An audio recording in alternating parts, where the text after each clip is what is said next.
Hello good morning students केम छो मजामां ने। Shri सीकेजी primary स्कूलना digital classroom में आप विद्यार्थीओनुं स्वागत है। आज धोरण 8 संस्कृतनी अंदर पाठ नंबर 9 जेनुं नाम है भाषा सज्जता। तमने बधाने ख्याल है कि संस्कृत व्याकरण उपरथी ज एटले के संस्कृत भाषा उपरथी ज दरेक भाषा जे छे एनो जन्म थयो छे। गुजराती है, हिंदी है, दरेक भाषा जे छे संस्कृत भाषा उपरथी एनो जन्म थयो छे। एटले के एना अमुक वर्णो जे छे ए बीजी भाषाओनी अंदर उपयोगी निवडे छे। तो अहींया भाषा सज्जतानी अंदर शुं छे ए आपणे जोवानुं छे। तो तमे जोई शको छो कि अहींया एवुं कीधुं छे कि प्रवृत्ति 1 अने प्रवृत्ति 2। तो एमां शुं छे, संस्कृत भाषाना अभ्यास माटे केटलीक समज विकसाववा अहीं प्रयास करीए। प्रवृत्ति 1 शुं छे, बंने होठ एकबीजाने अडे नहीं ते रीते आपेल शब्दोनुं वांचन करो। तो एमां शुं कहेवा मांगे छे कि आपणा जे होठ छे ए एकबीजाने अडे नहीं ए रीते शब्दोनुं वांचन करो। म नो झ, तो बंने होठ एकबीजाने अडे नहीं, म बोलो छो त्यां ज तमारा बंने होठ शुं थाय छे, अडी जाय छे।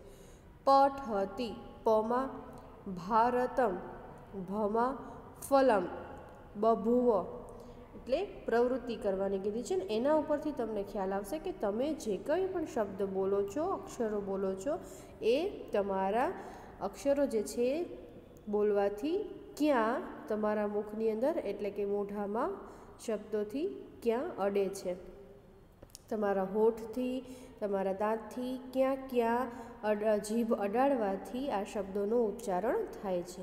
हवे नेक्स्ट जो प्रवृत्ति 2, जीभ दांतने अडे नहीं ते रीते नीचे आपेल शब्दों वांचन करो।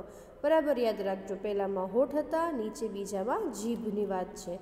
तत्परः, तो जो तम आडी जाय छे। ददाति, धनम, पंथाहा, तो आना उपरथी ख्याल आवशे कि आपणे उच्चारण जे छे ए केवुं छे। घणाय उच्चारण जे छे करता होय तो खोटुं करता होय छे। साचुं उच्चारण केवी रीते थाय ए नीचे आपणे कोष्टकमां समजवानुं छे। तमने बधाने ख्याल छे कि अहींया जो कोष्टक आपेलुं छे तो गुजरातीमां तमे जे कक्को शीखो छो ने, बराबर, एवी रीते अहींया संस्कृतमां पण शुं छे, आ कक्को छे, बराबर। अने नेक्स्ट जे छे आ शुं छे, स्वर अने व्यंजन छे। तो तमने बधाने खबर छे कि गुजरातीमां आपणे क का की ए करीए छीए, हिंदीमां पण छे। तो एमां स्वर अने व्यंजन बंने अक्षरो भेगा छे। तो अहींया शुं कर्युं छे, स्वर जुदा छे अने व्यंजन जुदा छे। स्वर अने व्यंजन बंने भेगा मळी अने कोई एक संपूर्ण अक्षर बने छे।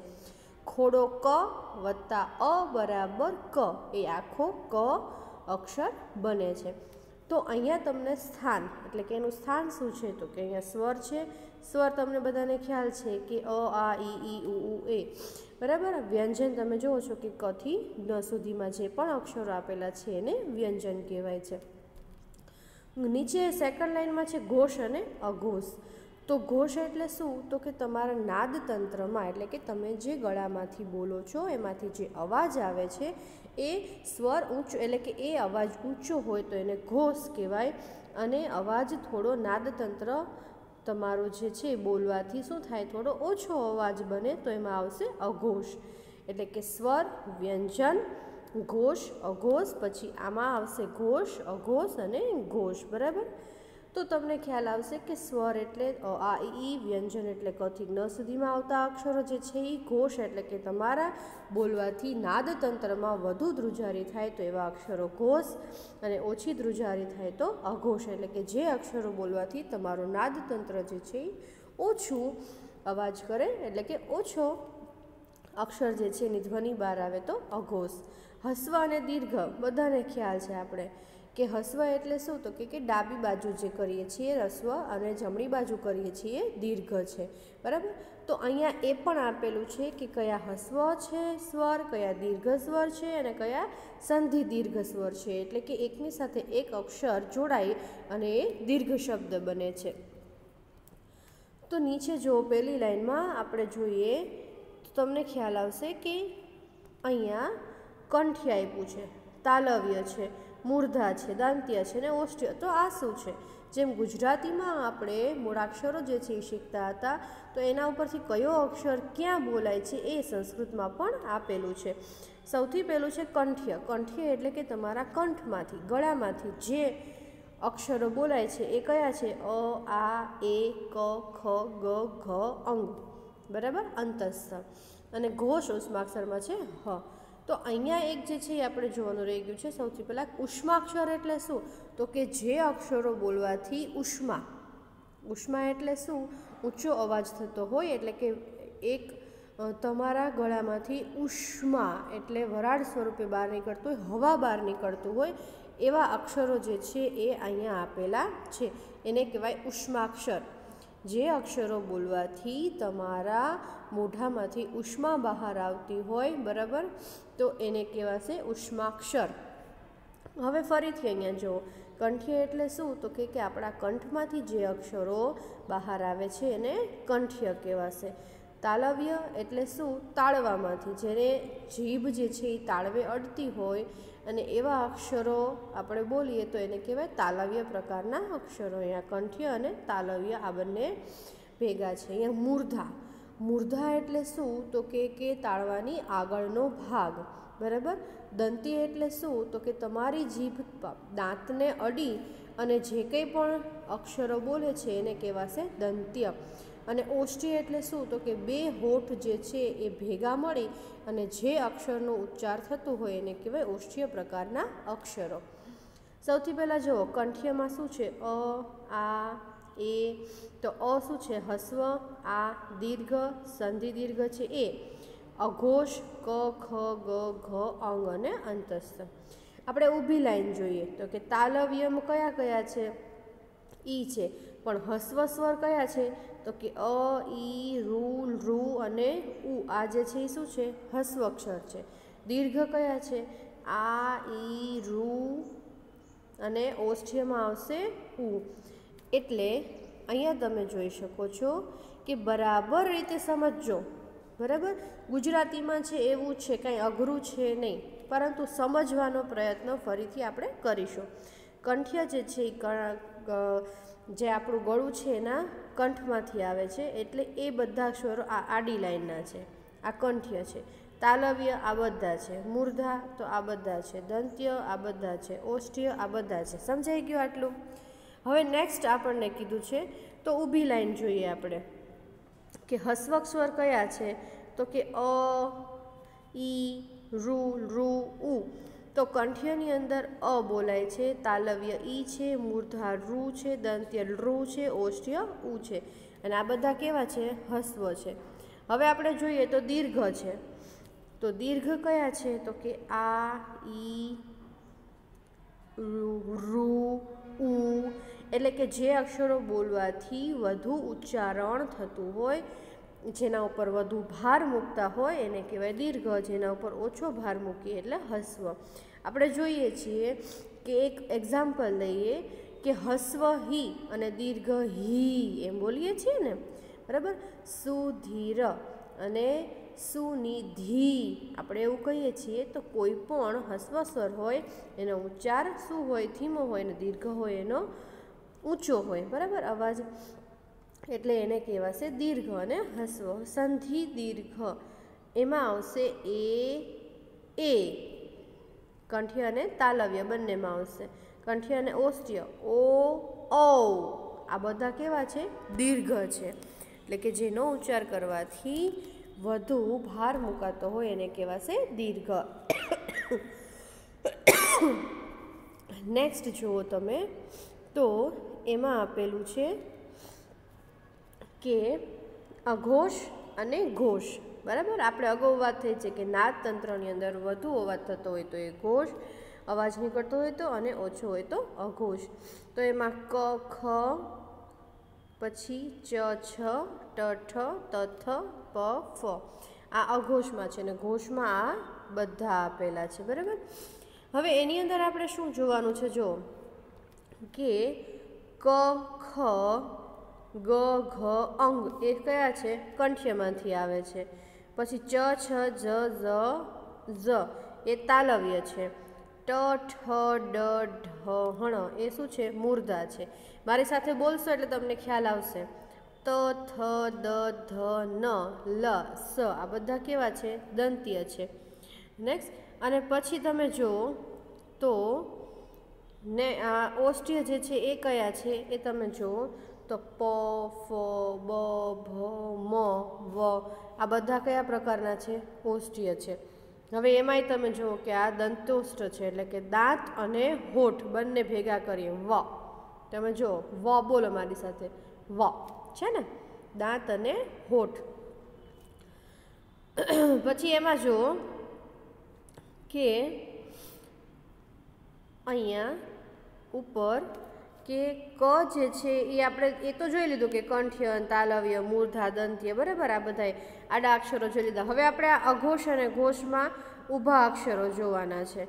તો ઊભા અક્ષરો જોઈએ એમાં શું કીધું છે કે ક ખ ચ છ ટ ઠ ત થ પ ફ આ બધા કેવા છે? અઘોષ અક્ષરો છે. તો ઘોષ અક્ષર કયા છે? ક ખ પછી ગ ઘ અંગ એ ઘોષ છે. ચ છ ઝ ઝ ઝ એ ઘોષ છે. ય શ. હવે જો આ શ બોલો મારી સાથે, તો એ કેવો છે? ઉષ્માક્ષર. એટલે ઉષ્માક્ષર તમને મેં હમણાં કીધું એમ કે જે શબ્દ જે અક્ષર બોલવાથી ઉષ્મા બહાર નીકળે એને શ કહેવાય. પણ એ આવે છે શેમાં? તાલવ્યમાં. ટ ઠ ડ ઢ હણ ર શ. પાછો શ આવ્યો એટલે છે ઉષ્માક્ષર, પણ આવે છે મૂર્ધામાં. ત થ એ આવે છે અઘોષ. દ ધ ન લ સ તો એમાં પણ આ શ જે છે, ત્રણે ત્રણ શ જે છે એ શું આવશે? ઉષ્માક્ષર કહેવાશે, બરાબર. પછી તમે અહીંયા જોઈ શકો છો કે ત થ દ ધ આપણે શ સુધીની વાત થઈ, ત્રણે ત્રણ, બરાબર, એ ઉષ્માક્ષર છે. નીચે પ અને ફ કેવા છે? ઘોષ કે અઘોષ? ચલો યાદ કરો. પ અને ફ અઘોષમાં છે, જોઈ લ્યો. તો હવે ઘોષથી જે છે એ અહીંયાથી સ્ટાર્ટ થશે. બ ભ મ એ કેવા છે? ઘોષ અક્ષર છે. અને એની અંદર વ જે છે એ શું છે? દંતોષ્ઠ છે. આપણે વાત થઈ હતી હમણાં એમ જ કે વ બોલવાથી શું થશે? તો કે દાંત અને હોઠ બંને ભેગા થશે. તો આખું ટેબલ જે છે એ તમને સરસ રીતે સમજાવ્યું છે, અને એના ઉપરથી આ પ્રવૃત્તિ 1 અને 2 જે છે એ આપણે અગાઉ શીખી. અહીંયા એટલું જ કહેવા માગે છે કે આ ટેબલ જે છે એમાં અક્ષરો આપેલા છે, તો એ કયા સ્વર છે, કયા વ્યંજન છે, ઘોષ કયા છે, અઘોષ કયા છે, હસ્વ શું છે, દીર્ઘ શું છે, પછી ઉષ્માક્ષર કયા છે, ક્યાંથી અવાજ જે છે એ આપણો આવે છે, બરાબર. એ બધું તમને આમાં સમજાવેલું છે. હવે અહીંયા જો તમારા ધ્યાનમાં આવશે કે ચોક્કસ વર્ણોનું ઉચ્ચારણ કરવા મુખના આંતરિક અવયવોનો ઉપયોગ થાય છે, એટલે કે મુખની અંદર જે આપણા ભાગો રહેલા છે એનો ઉપયોગ કરવાથી આ શબ્દો જે છે એ ચોક્કસ રીતે અને સાચા ઉચ્ચારણ સાથે આપણે બોલી શકીએ છીએ. દરેક વર્ણના ઉચ્ચારણ સ્થાન અલગ અલગ છે. આ ઉચ્ચારણ સ્થાનો, સ્વરો, વ્યંજનો વગેરે આ કોઠામાં આપવામાં આવેલ છે. આ કોઠાનો અભ્યાસ કરતા જણાશે કે મૂળાક્ષરોનું ઉચ્ચારણ કરવા મુખના મુખ્ય કયા અવયવની જરૂર પડે, એ આપણે આમાં શીખી ગયા. આ કોષ્ટકનો અભ્યાસ કરતા ધ્યાનમાં આવે કે એમાં કેટલા છે? 33 જેટલા વ્યંજન છે અને 13 જેટલા સ્વરો. કેટલા છે? 33 વ્યંજન અને 13 સ્વરો છે. સંસ્કૃત ભાષામાં આ ઉપરાંતના સ્વરો અને વ્યંજનો સમાવિષ્ટ હતા, પરંતુ પ્રશિષ્ટ સંસ્કૃત ભાષામાં અહીં દર્શાવેલ વર્ણોનો વિશેષ ઉપયોગ થાય છે. એટલે કે એવું કહે છે કે અહીંયા પ્રસ્તુત કરેલું, પ્રશિષ્ટ એટલે અહીંયા પ્રસ્તુત કરેલું સંસ્કૃત ભાષા છે એમાં આ વર્ણોનો વિશેષ ઉપયોગ થાય છે. હવે આ પ્રવૃત્તિ આપી છે, એમાં એવું કીધું છે કે તમારે કંઠીય ઉચ્ચારણ સ્થાનવાળા મૂળાક્ષરો લખવાના, તેના સ્વર અને વ્યંજન જુદા પાડવાના, તાલવ્યના લખવાના અને એના પણ જુદા પાડવા, મૂર્ધન્યના એટલે કે મૂર્ધા એના લખો અને સ્વર અને વ્યંજન જુદા પાડો. નીચે સ્વાધ્યાય આપ્યું છે. સ્વાધ્યાયમાં એવું કીધું છે કે આપેલા શબ્દોને સુવાચ્ય અક્ષરે લખો, એટલે સારા અક્ષરે વાંચી શકાય એવા અક્ષરે લખવાનું. ભદ્રમ, નૃપઃ, ઉત્તુંગઃ, ભવિષ્યતિ, ચંચલઃ, શંકરઃ. નીચે વર્ણોના ઉચ્ચારણ સ્થાન લખો. તો ક, ખ, ગ, ઘ એ તમને શીખવાડ્યું છે કે કયા ઉચ્ચારણ સ્થાનમાં આવે. તો તમે જુઓ અહીંયા ક, ખ, ગ, ઘ એ ક્યાં આવ્યું છે? કંઠ્યમાં છે ને અહીંયા ક, ખ, ગ, ઘ. રેડી? એવી રીતે તમારે શું કરવાનું છે? લખવાનું છે. બીજું પ, ફ, બ, ભ તો એ પણ તમારે જોવાનું. પ, ફ, બ, ભ ક્યાં આવ્યું છે? તો તમારે જોવાનું ટેક્સ્ટબુકમાં. પ, ફ, બ, ભ ક્યાં લખેલું છે? જો. રેડી? ક્યાં આવશે? અહીંયા ઓષ્ઠ્યમાં. બરાબર? એટલે તમને એક્ઝામ્પલ આપ્યું, એમાં તમારે આવી રીતે જોઈને શીખવાનું છે. નીચે આપી છે કે વાક્ય રચના. રાકેશ ક્રીડતી, વિપુલ પુસ્તકેન પાઠયતી, મમ માતા ગાયતી, દયા ફલમ દદાતી. રાકેશ ક્રીડતી એટલે રાકેશ રમે છે. વિપુલ પુસ્તકેન પાઠયતી એટલે કે વિપુલ જે છે એ શું કરે છે? પુસ્તકનું વાંચન કરે છે. મમ માતા ગાયતી મારી માતા ગાય છે. દયા ફલમ દદાતી એટલે કે દયા ફળ આપે છે. તો તમને આના ઉપરથી એટલો તો ખ્યાલ આવી ગયો હશે કે કેવી રીતે અક્ષરોનું ઉચ્ચારણ થાય અને એના ઉપરથી આ બધા અક્ષરો એનું ઉચ્ચારણ સ્થાન જે છે એ બને. ઓકે બાળ દોસ્તો, નેક્સ્ટ જે છે એ વિભક્તિ પરિચય તમને હું પછી સમજાવીશ. ત્યાં સુધી તમારે દરેકે આ ભાષા સજ્જતાની પેલી 2 પ્રવૃત્તિ, આ કોષ્ટક, સ્વાધ્યાય સુધી સંપૂર્ણ રીતે ટેક્સ્ટબુકમાં જ એની સામે જ એક વખત લખી અને પાકું કરવાનું રહેશે. ઓકે બાળ દોસ્તો, આવજો. Bye bye.